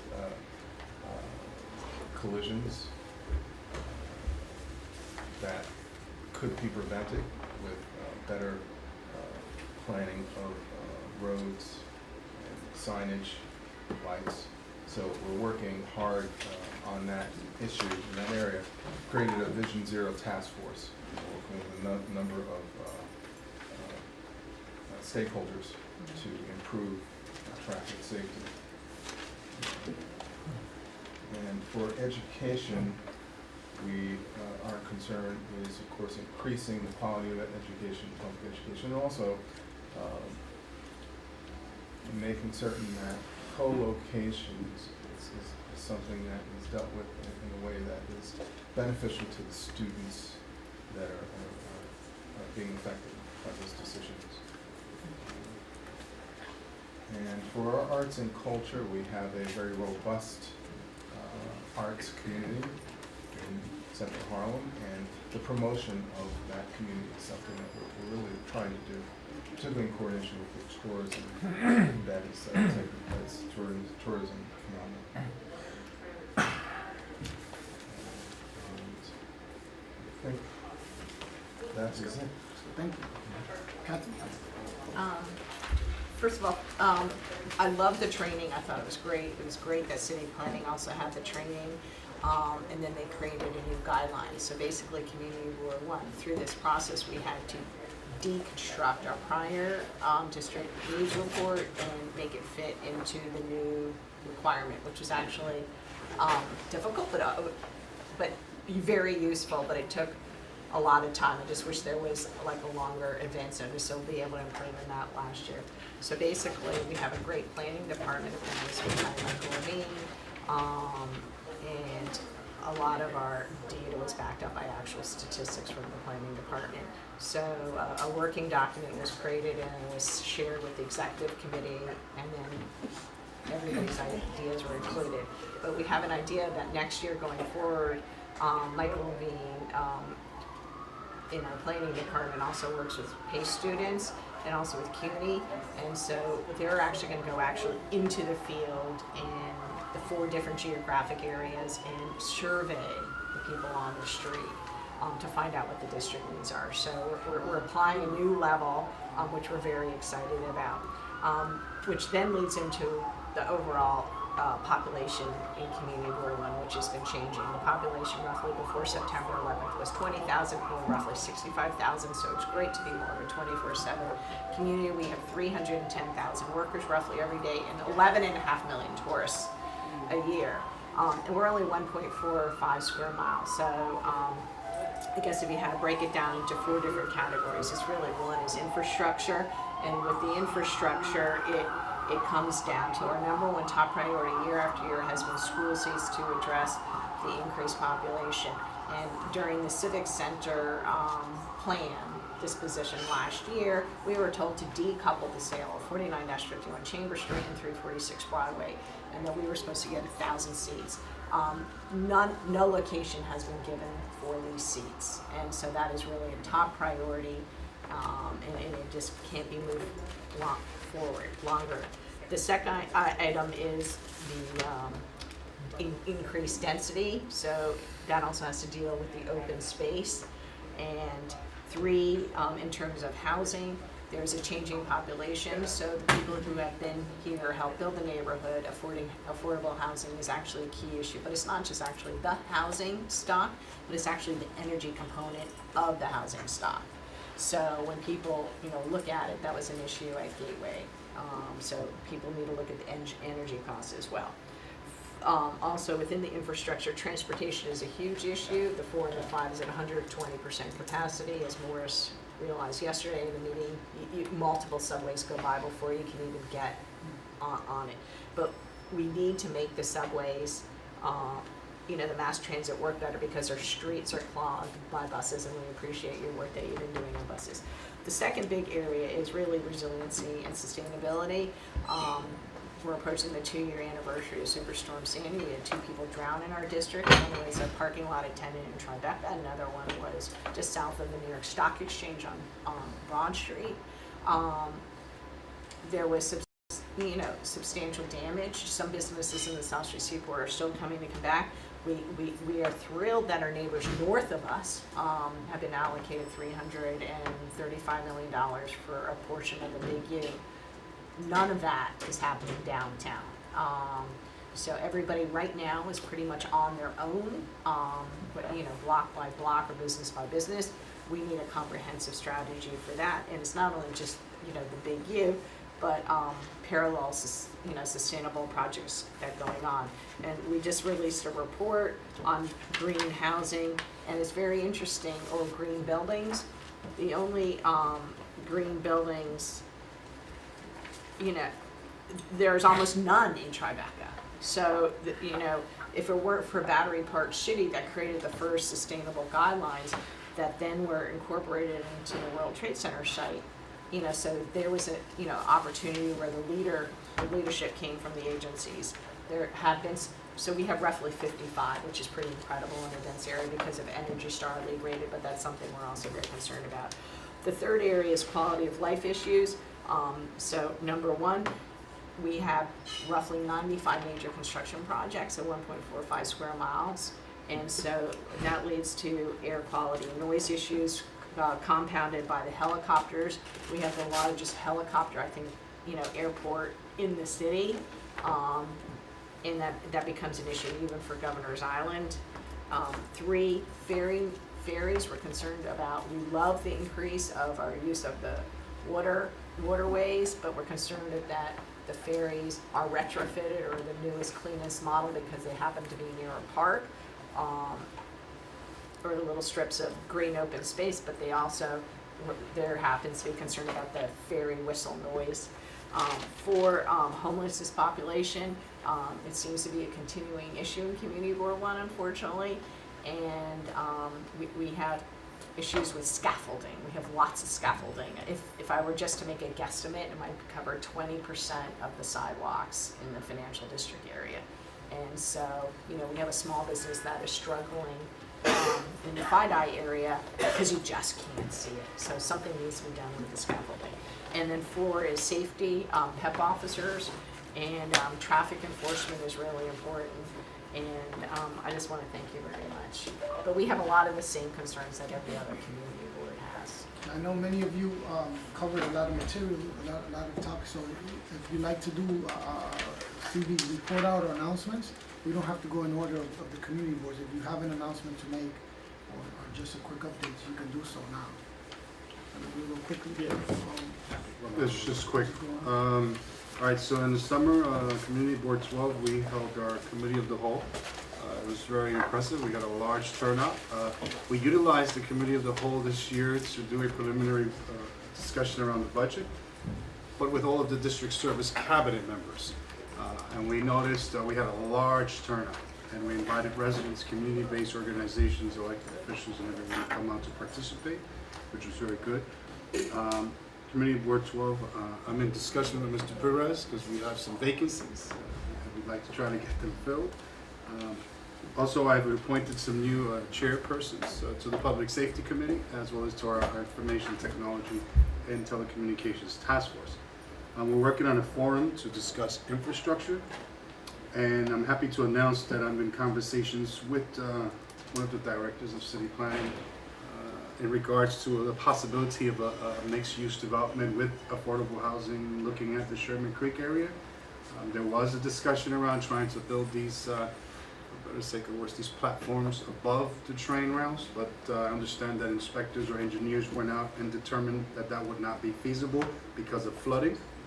However, adjacent to the water, there is discussion that something can happen. So we're excited about that, but then HPD allocated some money. I think it's $38 million for preservation, so I know everybody's trying to get some of that, so I encourage all of us to get some, right? So we can get some preservation there. But I also want to report, Vicki, Is your catchment area 32nd Street between 6th and 7th? Is my what? Your catchment area of your district? 32nd It's Street? It's 14th to 59th and Lexington to. So then it'll cover 32nd Street Yeah. between 6th and 7th? Is that, By the JC, by the mall? Yes. Okay, because I want to report a condition. I've been working with our MTA liaison, right, Deidre, who helped me out last time. There's major flooding going on the exit of 32nd Street and 7th Avenue when you get off at really? 34th Street. And it's been an ongoing issue with the Nathans up there. Their system or something is creating flooding there. Okay. It's very dangerous for the people that get off at that train stop. Right now, one of the staircases into exit is closed down because there's another part that's leaking major water and the smell is bad. So that's 1, the 2, and the. The 1, the 2, and the 3 line on 3. 34th Street exit, 32nd Street between 7th and 7th is the exit. However, as well, you have at least on a daily basis 4 people to 5 homeless people sleeping right next to the pizzeria. There's a pizzeria there, and then there's homeless people sleeping there, and then you have hundreds of people trying to get out. And that's on 32nd between 6th and 7th. And speaking about the homeless, that block has at least an easy 20 to 30 homeless people In the last year, on that block. has everyone seen the increase in homelessness? It's just, it's so 32nd evident Street, now. yeah. So, Can I wanted to We refer wanna- this. Yeah, we no. can I wanna- respond to the homelessness situation? Really quickly, I want to give everyone an Call, opportunity to. guys, call the Manhattan Outreach Consortium. They are getting major funding for the homeless. They're supposed to do the outreach to the homeless. And maybe they're concentrating in areas, I know they're in Tompkins Square Park, and so they can begin to I'll just Google. focus in that area. Okay, George, So Next, sad. can I just ask him, have you reported that to Wally at all? Your district manager? Yeah. Well, you know, I've been using my contacts and That's okay. liaisons to help. No, that's okay, You I know. will Sorry, do you it guys- today. But Wally is your district manager? Yeah, I'll I'll call call him Next, today. David. Just one thing, and I'm sorry that my colleagues at Board 7 and 3 are not here, because this affects them. We had a major victory at the SLA, and I want all the boards to listen to what I'm going to say. The SLA restaurant made an agreement with the community board as a condition of their liquor license. They violated it, they came back for their renewal. We rejected it because they violated it. The SLA took them all the way to an administrative court judge, and we won the case, and the SLA fined them $20,000 and they said if they continued, it was an issue with backdoor, side door. Anyway, they said that they would revoke the license. But the thing that I want to announce to everybody at this table is that there's a chilling effect that is now sweeping through the attorneys who do SLA work, that these commitments for method of operations that the community board imposes and they agree to are enforceable, and they are binding, and the SLA is now, and the SLA is being proactive in enforcing them. So this was a major change, it's a major victory for community boards to make real change. Do you think that'll make it more difficult though to include stipulations? No, well, I think that what's gonna happen, first of all, it took 19 days of testimony to get through this. This was a major deal, and it really is gonna change the way things are done. And what I think is this, you know, they come to us, we have, we all do, but we have a tremendous amount of SLA applications. They say, oh, we agreed to this, oh, we agreed to that. Oh, yeah, and then they know that there's very little enforcement. So now I think the message is, careful what you agree to, because they are enforceable. The SLA will go after you. You will get your liquor license revoked if you don't shape up. And so I think it's going to be a much more careful commitment to what they agree to. It's not going to be anything to say anything to us in order to get their liquor license. You know, we close and we say you can't stay open past midnight or o'clock. You know, and they stay there till 4 o'clock. So I'm going to say that this is. I'd like to write a little article about it. Actually, it was a major SLA victory that is going to permeate throughout. Well, these 5 boroughs, but particularly here in Manhattan. Thank you. Thanks. Next. Oh, yeah, okay. So, yeah, we actually also, I wasn't going to mention that, but we actually also had recently an SLA hearing for a couple of establishments that had violated their method of operations, and it seemed to our committee members that perhaps we should be advocating for better powers of enforcement for the SLA because there are some limitations. I won't go into that, and we're going to flesh that out a little bit more. But I did want to let the entire Borough Board know that based on, again, the East 25th Street sanitation garage, the sanitation department has indicated to electeds in our district that they are planning on doing 2 separate ULURP applications for 1 block. Not really sure how that's even scheduled or planned. It seems like a terrible idea, and I don't think it's quite appropriate. But we have actually engaged urban planning firm that actually worked on our 197A plan. Our city council approved one to look at alternative uses of the site and how the site could be better zoned and planned for future use. And as we had last Friday, we actually had a walkthrough of the site, and 2 representatives, Jesse and Jesus from the office, were there, so I wanted to thank you. I also wanted to mention that past Monday we had a fairly good turnout, I thought. We had over 100 people show up for our Aging Smart Senior Forum, and that is available still online, so if anyone is interested in watching, they can. And on October 14th, we're actually going to be having our first business-to-business event. So we finally got that off the ground. It'll be at the Japan Society from 6 to 8 p.m. Excellent, thank you. Wednesday?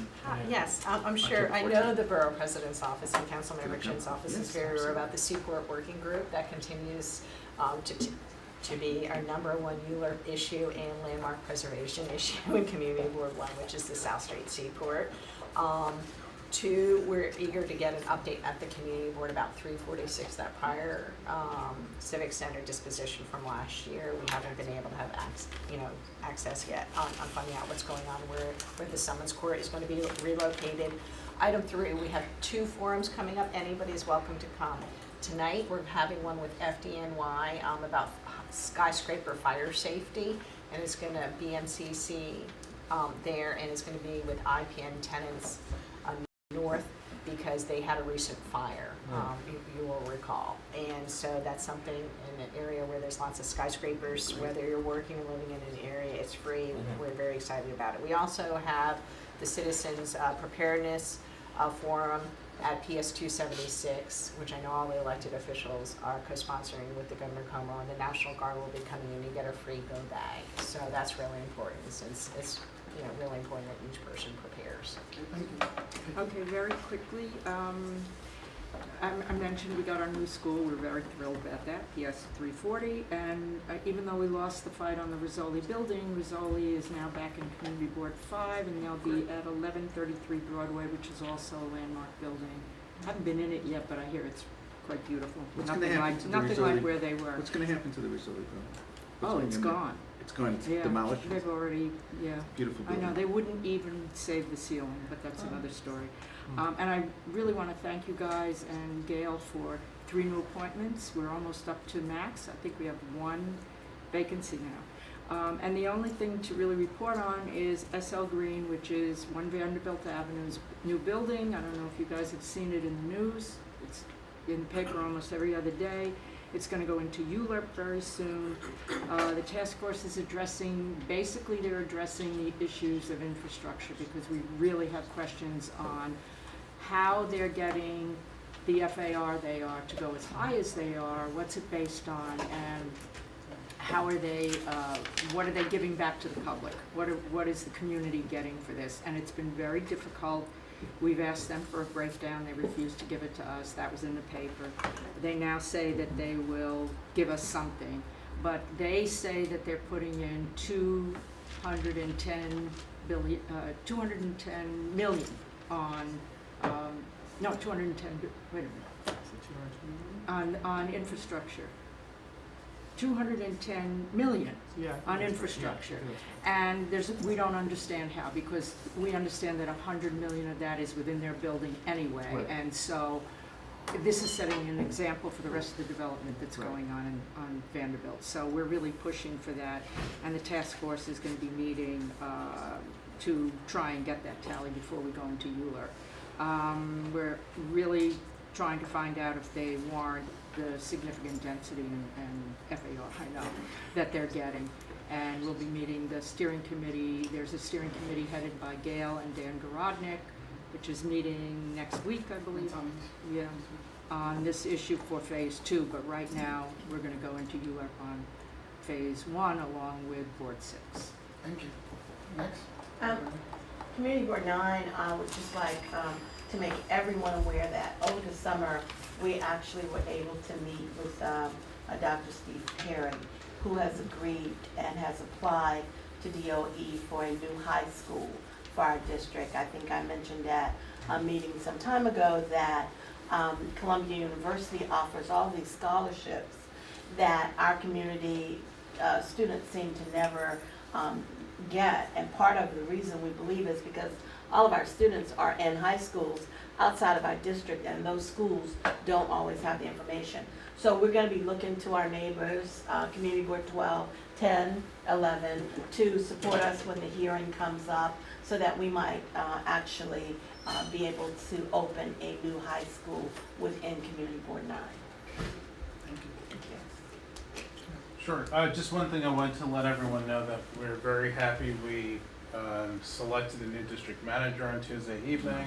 Congratulations. I can go back to my job. And Angel Mescain Archer is his name. He was our assistant district manager, but we did an open process, received over 100 applications. He was the best candidate.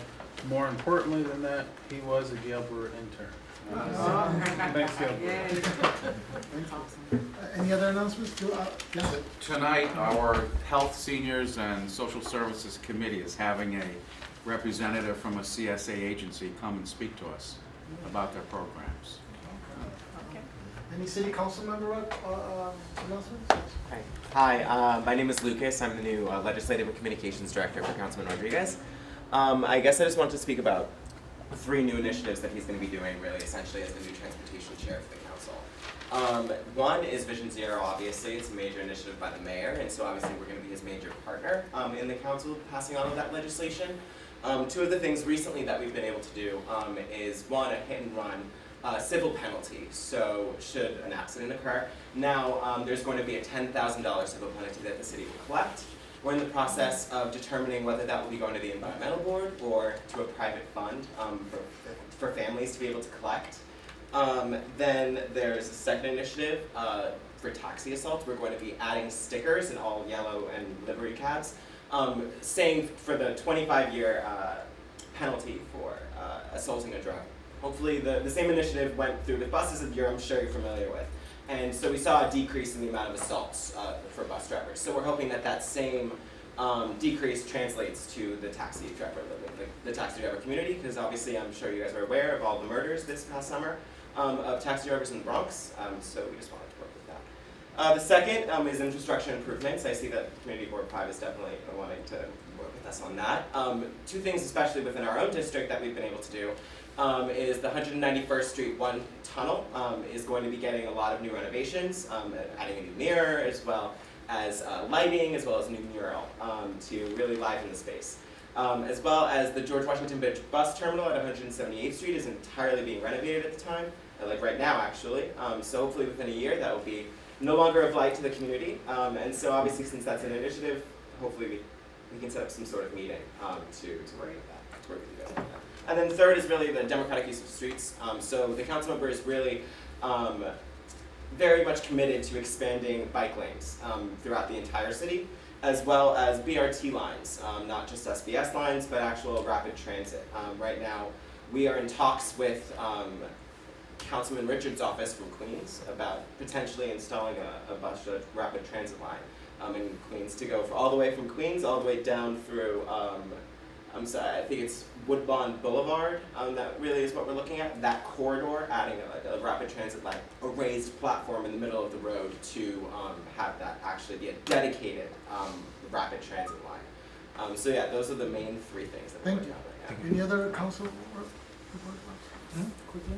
Hi, Dr. Quincy from Councilmember Mendez's office. Right now, obviously, something that we continuously work on is preserving affordable housing, because you can always talk about increasing affordable housing, but if you don't fight to preserve it, you have to find even more affordable housing. And also, we're working a lot on quality of life issues, SLA, sidewalk cafes, and a lot of other items, but since time is of essence, I'll be with my colleagues if they have something to say. Thank you. Joseph Strong from Councilmember Ben Kalis's office. I just want to announce that we are going to be doing the full PB cycle, starting out with neighborhood assemblies. This week is this Sunday is our first neighborhood assembly, and it will be on Sunday at the Stanley Isaacs Senior Center. So, in the Borough President's office, many of you already saw the announcement. We're very happy to have Lucille Sanhai on board as our Director of Community Affairs, so welcome.